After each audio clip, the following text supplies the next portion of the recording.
En France, plus de 195 000 personnes travaillent dans l'industrie aéronautique et spatiale. Des ingénieurs aux techniciens et ouvriers qualifiés, les métiers sont multiples. L'aéronautique recrute. Plus de 20 000 offres d'emploi et de stages sont proposées cette année. L'aéronautique fascine. À l'origine, il y a souvent la passion pour tout ce qui vole dès le plus jeune âge. L'aéromodélisme en fait partie. Dans ce film, nous allons rencontrer des passionnés, amateurs ou professionnels d'aéromodélisme. Yann rêve de devenir pilote de ligne. Eric a fait toute sa carrière dans la maintenance des avions. Mathieu conçoit et fabrique des modèles de compétition de vol circulaire. Olivier entretient et répare des moteurs thermiques. Quant à Joël, il travaille le bois et construit des modèles de vol libre. Tous vont nous raconter pourquoi l'aéromodélisme peut créer des vocations et pourquoi pas devenir un formidable tremplin vers une carrière dans l'aéronautique.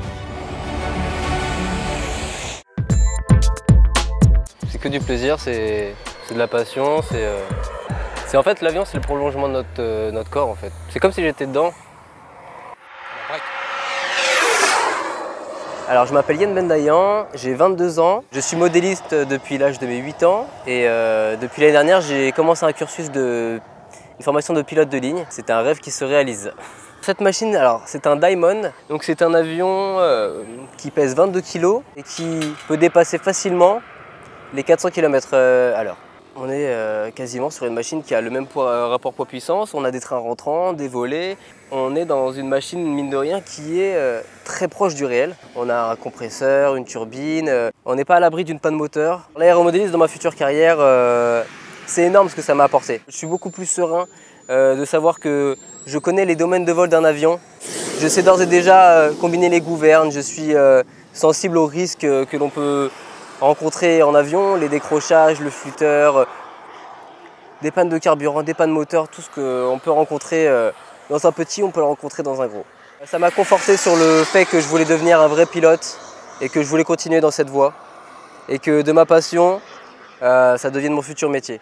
Je m'appelle Eric Collin, je suis modéliste depuis 38 ans. Ça m'a pas apporté qu'un peu, ça m'a apporté beaucoup. Ça m'a même permis de travailler en aéronautique grandeur sur de vrais avions.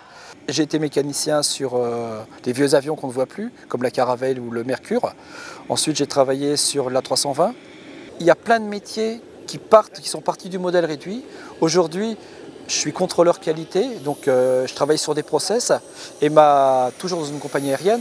Mais le côté modèle réduit, ça a toujours été un petit plus. Quand vous rentrez dans une école et vous savez ce qu'est un longeron, ce qu'est une nervure, ce qu'est une charge à l'air, ce qu'est un facteur de charge, c'est des choses qu'on n'a pas à réapprendre. Et en plus, l'avantage, c'est qu'avec le modèle réduit, on a déjà illustré toutes ces choses-là. On ne fait pas du bricolage. Je m'appelle Mathieu Perret, j'ai 29 ans maintenant. Je suis passionné d'aéromodélisme, ça fait plus de 20 ans. Et maintenant, j'en ai fait mon métier. Mon cœur de métier, c'est la conception 3D, d'abord. Et après, j'applique le composite pour pouvoir sortir des modèles de compétition. Alors ça, c'est une aile d'avion de course, ce qu'on appelle le F2C. L'avion fini ressemble à cela. Ces petits bijoux vont à 220 km/h. Et là, c'est un avion de vitesse, F2A. Cette coque est usinée à partir d'un dessin que j'ai fait sur l'ordinateur.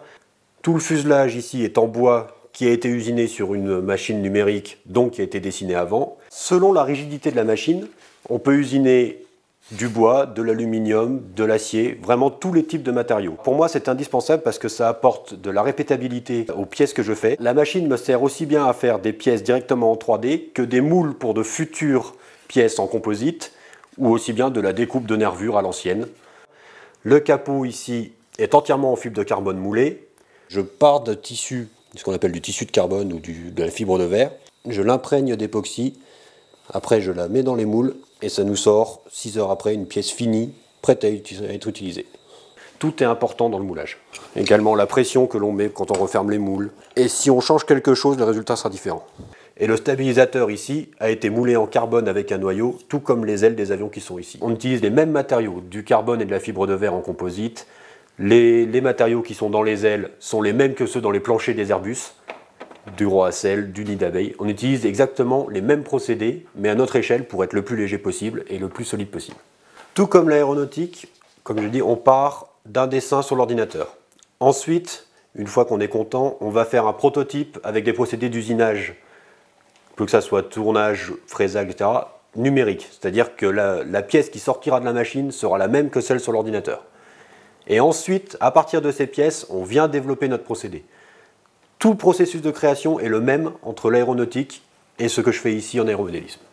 Ce que je fais ici peut tout à fait mener à des carrières dans l'aéronautique, tout simplement parce que je travaille en conception avec de l'aérodynamique, de la thermodynamique, tout comme les vrais avions. Ensuite, on fait de l'usinage comme dans les sociétés des vrais avions. Et on arrive sur des technologies composites comme les avions actuels sont faits. Il y a vraiment, le pont est tout fait.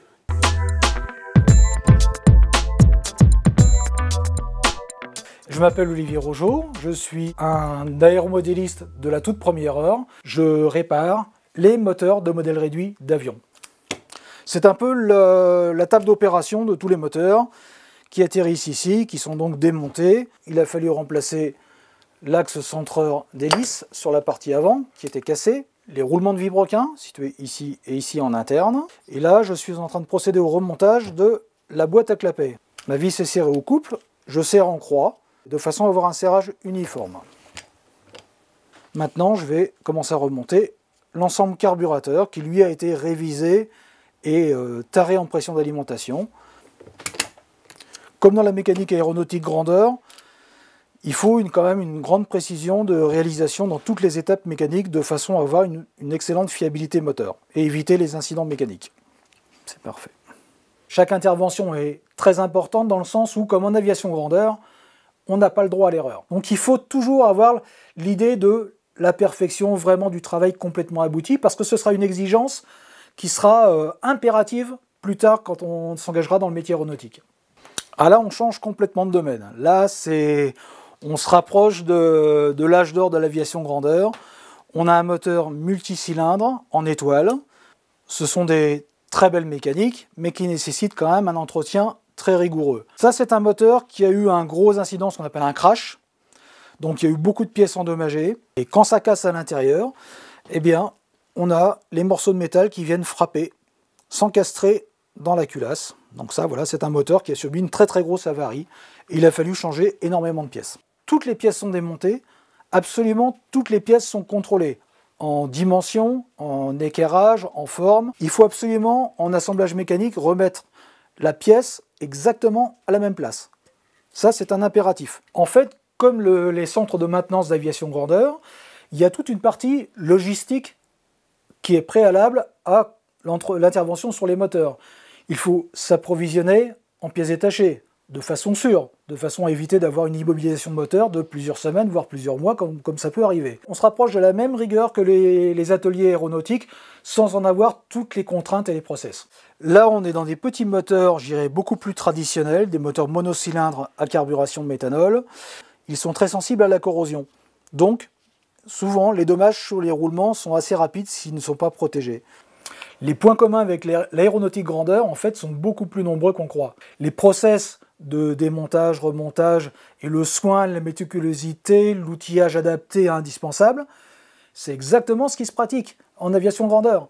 La seule différence, eh ben, c'est la dimension des pièces. Il faut être un petit peu touche-à-tout, méticuleux, très observateur et avoir, bien sûr, un sens mécanique un petit peu dans les gènes. Plus qu'un bon bagage, je considère que c'est une étape quasi indispensable.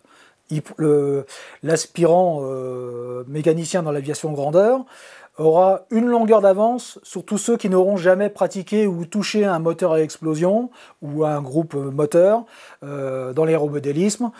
Ils auront toujours une longueur d'avance quand ils arriveront au chapitre aviation grandeur. C'est incontestable. Et dis-moi Olivier, pour faire tout ce boulot, il y a bien un truc? Bah évidemment qu'il y a un truc. J'ai mes assistants.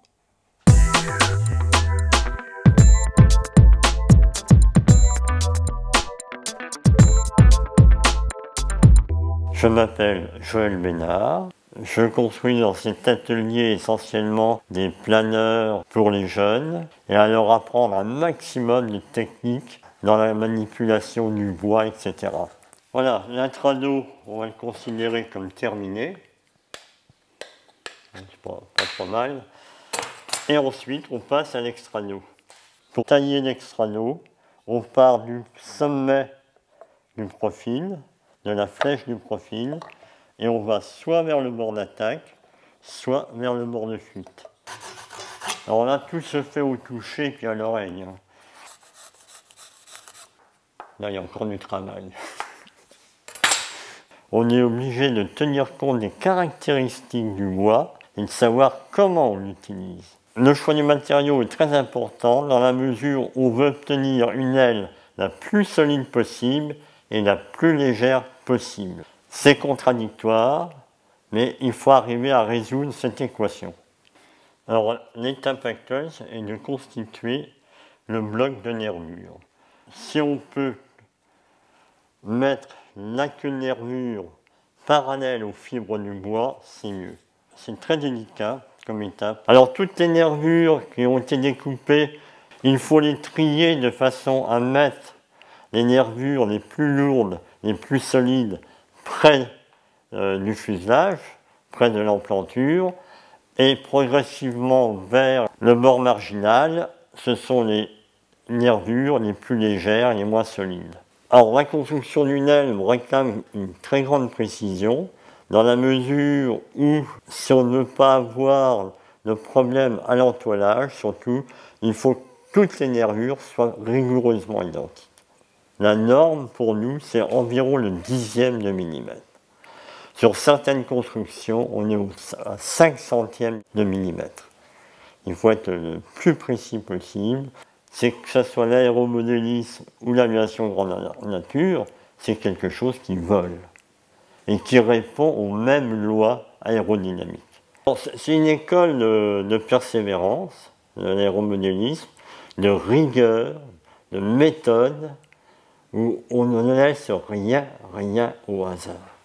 La moindre faille dans la construction, dans le chaînon, on est sûr qu'on aura un problème. On le retrouve dans l'aviation grandeur. Et dans l'aviation grandeur, il y a quand même des vies derrière ça. Il ne s'agit pas de mettre dans des avions des gens sans être sûr que ça va voler.